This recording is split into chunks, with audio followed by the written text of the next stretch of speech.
नमस्कार। आज हम भगवद गीता की एक बहुत ही गहरी और प्राचीन अवधारणा को समझने वाले हैं, जिसका नाम है यज्ञ। लेकिन हम इसे किसी पुराने ग्रंथ की तरह नहीं, बल्कि आज के दौर के हिसाब से एक नए और मॉडर्न नजरिए से देखेंगे। तो आज की हमारी ये जो पूरी चर्चा है वो इन 5 हिस्सों में बटी है। हम यज्ञ की जड़ों से शुरू करके ये देखेंगे कि आज की दुनिया में ये कॉन्सेप्ट कितना जरूरी और रेलेवेंट है। तो चलिए पहले हिस्से से शुरू करते हैं और समझते हैं कि यज्ञ का जो एक आम मतलब हम सब जानते हैं, क्या वो सच में वही है। तो सबसे पहला सवाल तो यही उठता है कि भाई ये यज्ञ है क्या। ज्यादातर लोगों के लिए जैसे ही ये शब्द आता है तो मन में आग, घी और कुछ पुराने रीति रिवाजों की तस्वीरें घूमने लगती हैं। देखिए, यज्ञ को लेकर 2 तरह की सोच है। एक है आम धारणा, जो इसे सिर्फ एक पूजा पाठ या कर्मकांड मानती है, लेकिन दूसरी तरफ है गीता का नजरिया, जो बहुत गहरा है। गीता कहती है यज्ञ का मतलब है कोई भी ऐसा काम जो बिना किसी स्वार्थ के दूसरों के भले के लिए किया जाए। गीता के श्लोक 3.9 के हिसाब से यज्ञ की परिभाषा बहुत साफ है। ऐसा कोई भी काम जो सिर्फ अपने फायदे के लिए नहीं, बल्कि एक बड़े मकसद, एक बड़े हित के लिए किया जाए। मतलब ये सिर्फ एक पूजा नहीं, बल्कि योगदान देने की एक सोच है, एक माइंडसेट है। और यही सोच हमें स्वार्थ के बंधनों से आजाद करती है। चलिए अब जरा यज्ञ के पीछे के उस यूनिवर्सल प्रिंसिपल को समझते हैं, जो ये बताता है कि ये पूरी दुनिया, ये कायनात चलती कैसे है। गीता का जो कोर फिलॉसफी है, श्लोक 3.10 में, वो यही है कि ये पूरा ब्रह्मांड एक लेन देन के साइकिल पर चलता है और हम इंसानों को बनाया ही इसलिए गया था कि हम इस साइकिल का एक हिस्सा बने। हम यहाँ सिर्फ लेने के लिए नहीं आए हैं। और देखिए, गीता इस साइकिल को तोड़ने को कितनी गंभीरता से लेती है।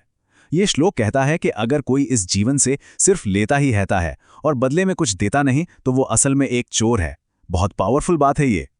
यहाँ सबसे जरूरी बात ये समझना है कि सब कुछ एक दूसरे से जुड़ा हुआ है। जैसा कि श्लोक 3.14 में बताया गया है, ये एक चेन की तरह है। हमारे निस्वार्थ कर्म से यज्ञ होता है, यज्ञ से बारिश होती है, बारिश से अनाज पैदा होता है और उसी अनाज से जीवन चलता है। ये एक ऐसी चेन है जिसकी हर एक कड़ी बहुत जरूरी है।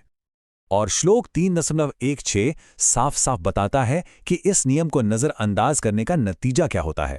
ऐसा जीवन जो सिर्फ अपने सुख के लिए जिया गया हो, गीता के अनुसार वो व्यर्थ है, बेकार है। अब ये सारी बातें सुनने में तो अच्छी लगती हैं, लेकिन क्या ये सिर्फ पुराने ग्रंथों तक ही सीमित हैं? क्या आज की दुनिया में, आज के बिजनेस में ये सिद्धांत काम कर सकता है? चलिए इसका एक जीता जागता उदाहरण देखते हैं। ज़ोहो की कहानी इसलिए इतनी खास है क्योंकि ये आज के बिजनेस करने के तरीके से बिल्कुल अलग है। जहां सब लोग वैल्यूएशन और प्रॉफिट के पीछे भाग रहे हैं, उन्होंने सफलता को योगदान से जोड़ा। जरा इन 2 मॉडलों का फर्क देखिए। एक तरफ है लालच वाला मॉडल, जिसमें लक्ष्य है बस अपनी वैल्यूएशन बढ़ाना, और दूसरी तरफ है ज़ोहो का यज्ञ मॉडल, जहां लक्ष्य है समाज में अपना योगदान बढ़ाना। निवेश से लेकर टैलेंट ढूंढने तक सब कुछ बिल्कुल अलग है। और ये सिर्फ बातें नहीं हैं, ज़ोहो ने सच में ये सब करके दिखाया है। उन्होंने बड़े शहरों से टैलेंट हायर करने की बजाय गांव में जाके लोगों को सिखाया, उन्हें तैयार किया और फिर उन्हीं की मदद से वर्ल्ड क्लास प्रोडक्ट्स बनाए। तो ये केस स्टडी हमें वापस उसी बात पर ले आती है। ये दिखाती है कि जब आप समाज को कुछ देते हैं, उससे बेहतर बनाते हैं, तो असली और टिकाऊ सफलता अपने आप लौट कर आती है। ये वही लेन देन का चक्र है। अच्छा, ज़ोहो तो एक बहुत बड़ी कंपनी है, पर क्या इसका मतलब ये है कि यज्ञ करने के लिए बड़ा होना जरूरी है? बिल्कुल नहीं। चलिए अब इस बड़े विचार को अपनी रोजमर्रा की जिंदगी में ढूंढते हैं। यज्ञ का इससे सरल और शक्तिशाली उदाहरण और क्या हो सकता है? इसमें कोई दिखावा नहीं है, कोई बड़ा आयोजन नहीं है, बस अपने काम के जरिए चुपचाप दुनिया में योगदान देना है। यही तो यज्ञ का असली सार है। ये दिखाता है कि यज्ञ करने के लिए कोई असाधारण काम करने की जरूरत नहीं है। ये छोटे छोटे बिना स्वार्थ के किए गए काम भी यज्ञ ही हैं। क्यों? क्योंकि इन सब में बिना कुछ वापस मांगे देने का भाव है। इसका मतलब क्या हुआ? इसका मतलब यह है कि यज्ञ कोई खास काम नहीं है, बल्कि काम करने का एक नजरिया है, एक एटीट्यूड है। कोई भी काम जब योगदान की भावना से किया जाता है, तो वो अपने आप में यज्ञ बन जाता है।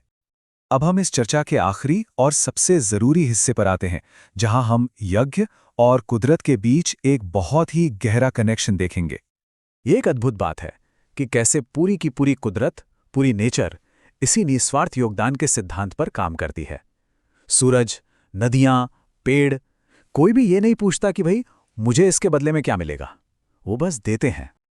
और यहीं पर हम इंसान सबसे अलग हो जाते हैं। प्रकृति ये सब नेचुरली करती है, लेकिन हमें इंसानों को ये चॉइस, ये विकल्प खुद चुनना पड़ता है कि हम इस देने वाले साइकिल का हिस्सा बनना चाहते हैं या नहीं। ये एक बहुत ही पावरफुल विचार है जो इस पूरी चर्चा का सार है। हमारा होना, हमारा अस्तित्व इस बात पर नहीं टिका है कि हम कितना जमा करते हैं, बल्कि इस बात पर टिका है कि हम कितना योगदान करते हैं। और ये हमें एक बहुत ही ज़रूरी सवाल पर लाके छोड़ता है जो हर किसी को खुद से पूछना चाहिए।